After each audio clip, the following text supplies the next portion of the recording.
Good morning, everyone. I hope you all are doing fine. So I am here to give you the important tips for your creative exams.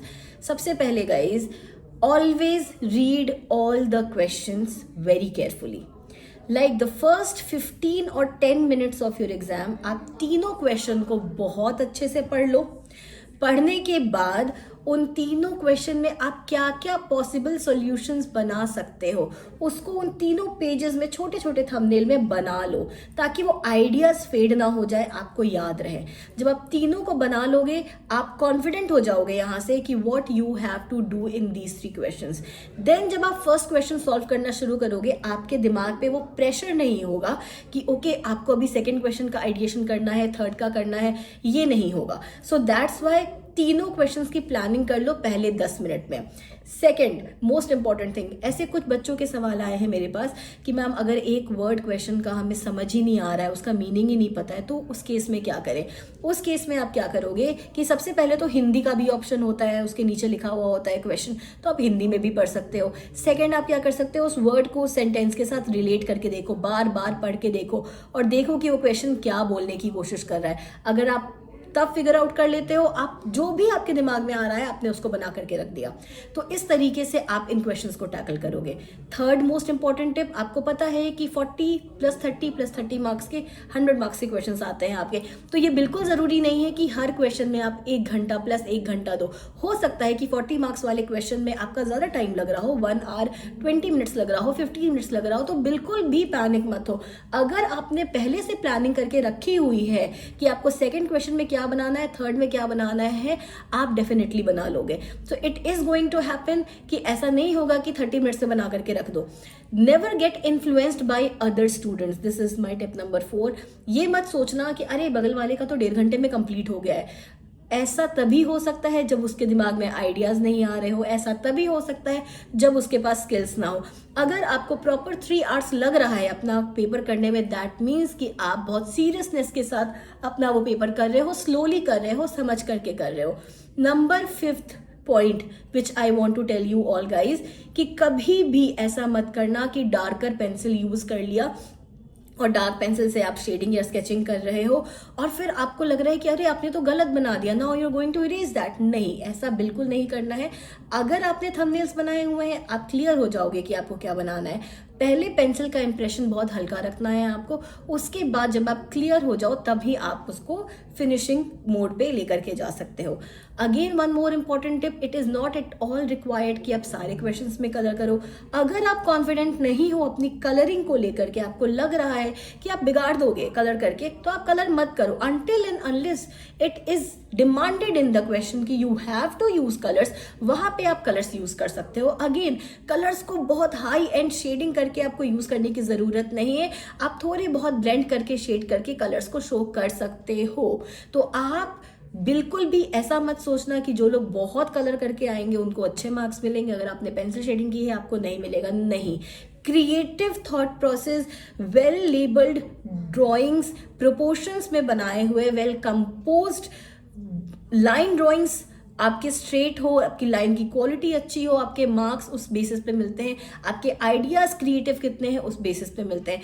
अब अगर आप ये एक और myth है जो मैं बर्स्ट करना चाहूंगी, like there are some people who say कि ड्राइंग इंपॉर्टेंट नहीं है, आइडियाज इंपॉर्टेंट है, आइडियाज अच्छे होने चाहिए, क्रिएटिव होना चाहिए तो ही आपको मार्क्स मिलेगा. Well my friend, I want to say this कि आइडियाज को भी शो करने के लिए तो स्किल्स लगते हैं, और अगर तुम वो स्किल्स दिखा ही नहीं पा रहे हो, अपने आइडियाज को प्रेजेंट ही नहीं कर पा रहे हो, then no one is going to consider your answer creative, क्योंकि मेरा मन ही नहीं करेगा ना उसको पढ़ने का, देखने का. सो पहला तो आपका स्किल ही है कि आप उसको बना कैसे पा रहे हो, दिखा पा रहे हो कि नहीं, समझ में आ रहा है किसी को कि नहीं. तो इसलिए क्लियर लेबल्ड आपका ड्राइंग होना चाहिए, प्रोपोर्शंस में होना चाहिए. Making a bottle proportionate is more important and colouring it beautifully वो इंपॉर्टेंट नहीं है. तो इस तरीके से आपको इन चीजों का ध्यान रखना है. And again I want to make that thing very clear कि क्वेश्चंस को आपको ब्रेक करके पढ़ना है. There has been in past years these questions, like there was the question related to Roman numbers, if you remember. कि 0 to 9 तक आपका number है, आपको कोई भी नंबर चूज करना है from English, Hindi and Roman, and you have to depict any place. ये इस टाइप के क्वेश्चंस कंफ्यूजिंग होते हैं। कुछ बच्चों ने इसमें इंग्लिश के लेटर्स यूज कर लिए, हिंदी के लेटर्स यूज कर लिए, जबकि मेंशन किया हुआ था 0 to 9 में से ही कोई आपको नंबर लेना है। तो इतना बड़ा ब्लंडर बिल्कुल मत कीजिएगा, क्वेश्चन को अच्छे से पढ़िएगा। और यहाँ पे आप क्रिएटिव कैसे हो सकते हो, जैसे most of the students are going to take कि उन्होंने इंग्लिश के नंबर ले लिए, क्योंकि हिंदी तो कभी आज तक पढ़ा नहीं, हिंदी में 6 कैसे लिखते हैं, हिंदी में 8 कैसे लिखते हैं। अब यहाँ पे जिस स्टूडेंट ने हिंदी पे काम किया होगा या रोमन पे काम किया होगा, ऑटोमेटिकली उसका आंसर डिफरेंट होगा उन बच्चों के साथ जिन लोगों ने सिर्फ इंग्लिश चूज किया होगा। तो यहाँ पे आपकी नॉलेज की बेसिस पे आप क्रिएटिव बनते हो। क्रिएटिविटी की डेफिनेशन ही यहाँ से शुरू होती है, कितनी आपको नॉलेज है और आप उसको अपने स्किल्स के थ्रू कैसे प्रेजेंट कर सकते हो। सो ये आपको ध्यान रखना है। अगेन मैं आपको एक और टिप ये देना चाहूंगी कि वहाँ एग्जामिनेशन हॉल में बैठ करके आप ये बिल्कुल मत सोचना कि क्रिएटिव आइडिया क्यों नहीं आ रहा है, कि क्रिएटिव आइडियाज आएंगे तो ही मैं ये क्वेश्चन करूंगी, क्रिएटिव आइडियाज क्यों नहीं आ रहे हैं, 15 मिनट्स वेट कर रहे हो, 20 मिनट्स वेट कर रहे हो। ऐसा नहीं होता है। हो सकता है कि जो आइडिया आपके दिमाग में आ रहा हो, आपने उसको इम्प्लीमेंट किया हुआ हो अपने प्रैक्टिस सेशंस में, और अभी आपके दिमाग में आ रहा हो तो आप उसको कर दो। हो सकता है कि आपके लिए वो क्रिएटिव ना हो, लेकिन हो सकता है जो चेक कर रहा हो उसके लिए वो क्रिएटिव हो। तो इंस्टेड कि आप टाइम वेस्ट कर दो अपना और आप एंग्जाइटी में चले जाओ, इट्स बेटर कि आपके दिमाग में जो बेस्ट पॉसिबल आइडिया आ रहा है, जो उस समय इम्प्लीमेंट किया जा सकता है, आप उसको उस समय इम्प्लीमेंट कर दो। So always remember that you should attempt all the 3 questions. You should break these questions and then attempt them, और अपना टाइम मैनेज करो। अगर कोई क्वेश्चन 40 मिनट्स में हो सकता है तो 40 मिनट्स में करो। अगर किसी क्वेश्चन में 1 hour 10 मिनट्स लग रहा है, गो फॉर इट। लास्ट के 10 मिनट्स सेव कर लो। अगर आपको कहीं पे कोई राइट अप ऐड करना है, कोई स्पेसिफिकेशन ऐड करना है, तो आप रिवाइज कर सकते हो, आप फिनिशिंग टच दे सकते हो, आप इरेज कर सकते हो कॉर्नर्स पे अगर आपकी शीट्स गंदी हो गई हैं तो ये कुछ चीज़ें आप कर सकते हो। तो these were the important tips guys for your entrance exam of NIFT which is going to happen tomorrow. Again मैं एक चीज और स्पेसिफाई करना चाहूंगी कि आप उस समय कुछ भी ऐसा पहन करके मत जाना जो आपको बनाने में हिंड्रेंस हो। इंस्टेड मैं आपको ये भी बता दूं कि it won't be allowed.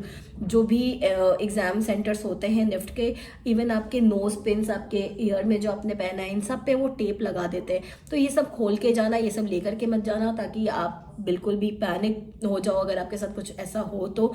Plus you get front and back page in your creative का पेपर। तो ऑलवेज रिमेंबर कि there are few topics like futuristic design, conventional design, product design, design inspiration, जहाँ पे you can not only make the final product but you can always explain the ideas, always explain the concept, and that is very important.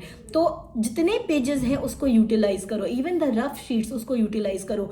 Being a mentor and your teacher, या जो भी आप मुझे बुलाते हो, मैं जब कॉपीज चेक करती हूँ तो मैं बच्चे का आइडिया जनरेशन कैसे उस डिज़ाइन तक पहुंचा है, ये सब कुछ चेक करती हूँ और उसके बेसिस पे मार्क्स देती हूँ। सो सिमिलरली जो निफ्ट के प्रोफेसर्स वहाँ बैठे हैं, they are looking not only your final design but they are going through the process कि आप वहाँ तक कैसे पहुँचे। ऑलवेज रिमेंबर कि आपके डिज़ाइन का 75% एरिया होना चाहिए एंड 25% आपका एक्सप्लेनेशन पे जाना चाहिए। प्रोडक्ट को हाई एंड बनाओ, प्रोडक्ट को बड़ा बनाओ। छोटे प्रोडक्ट्स बना करके आओगे, you are not going to get good marks. तो प्रोडक्ट्स का डिस्प्ले बड़ा होना चाहिए। फ्रंट बैक व्यू अगर बना सकते हो या टॉप व्यू बना सकते हो तो बनाओ। आइसोमेट्रिक में बनाओ, लाइन स्ट्रेट रखो, कॉम्पोजिशन सही रखो, प्रोपोर्शंस में अपने प्रोडक्ट को बनाओ। So these all are the key points which you must remember before doing your any question of your creative part. So all the best guys, go and give your exams properly, do not get panic, and always come back to the channel and let us know how our channel has helped you all. Till then, take care, bye bye.